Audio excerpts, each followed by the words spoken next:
Okay, good morning once again. This time we will talk about the addition of integers. So let us simplify the rules in adding integers. So what are the patterns? We have actually 4 patterns.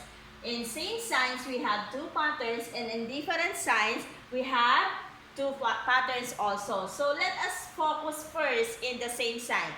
When we have the same sign, it means we will just copy the sign of those both signs. Okay, for example, in number 1, let's have 7 plus 2.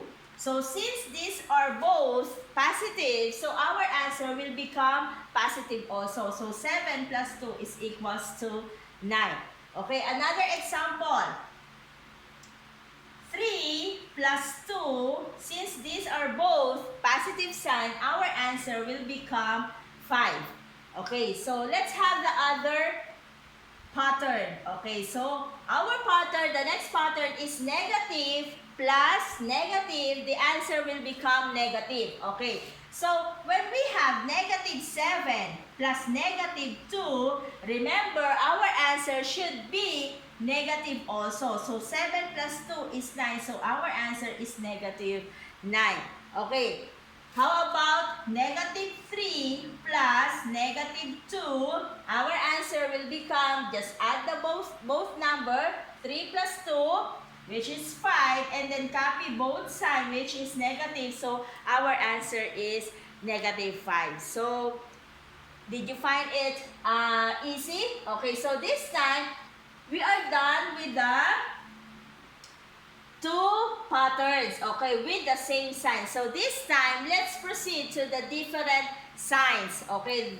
Again, there are also 2 patterns with different sign, okay. So for example, your positive sign has a bigger value. So 7 plus, and then your negative sign has a lesser or lesser value, which is negative 2. Okay, so what is the first thing to do? Just subtract the 2. 7 minus 2 is equals to 5, and then get the sign of the higher value. Which is higher, 2 or 7? It's 7. So what is the sign of 7?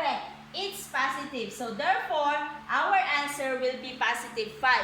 Take note, we did not put positive there and positive there. No need to put that, since automatically, when the number has no sign, it means that is a positive. Okay? So another example. For example, we have 3 plus negative 2. So what is the first thing to do first? Okay, so let us subtract first the 3 and 2. So 3 minus 2 is 1. But we are not yet done. We need to identify what will be the sign of 1. So which is higher, 3 or 2? It's 3. So what is the sign of 3? It's positive, correct? So what will be the sign of 1? So therefore, it is positive. Again, no need to put the positive sign because automatically that is a positive 1. Okay, so we're done with the third pattern. Okay, so this time, let's proceed to the fourth pattern. So fourth pattern, we're in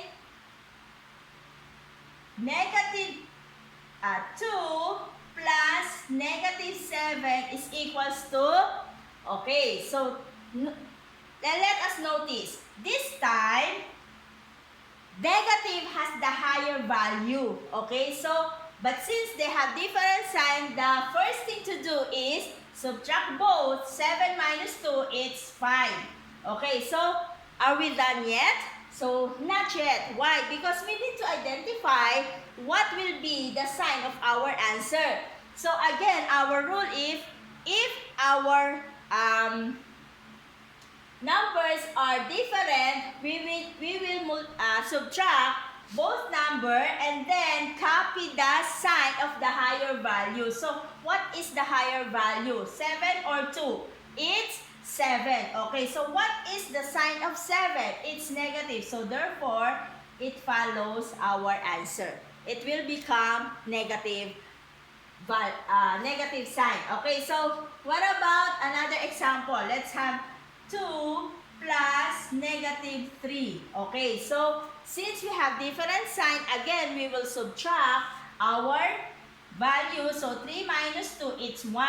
So, are we done yet? Not yet. Why? Because we need to identify what is the sign of our answer. So, again, check which among this number has a greater value. Is it 3 or 2?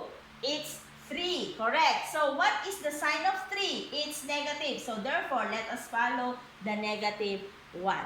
Okay, so, do not confuse. These are the rules. You cannot just ignore the rules. Just be familiarized with the rules so that you could able to understand how addition of integers flows. Okay, so again, we have 4 patterns.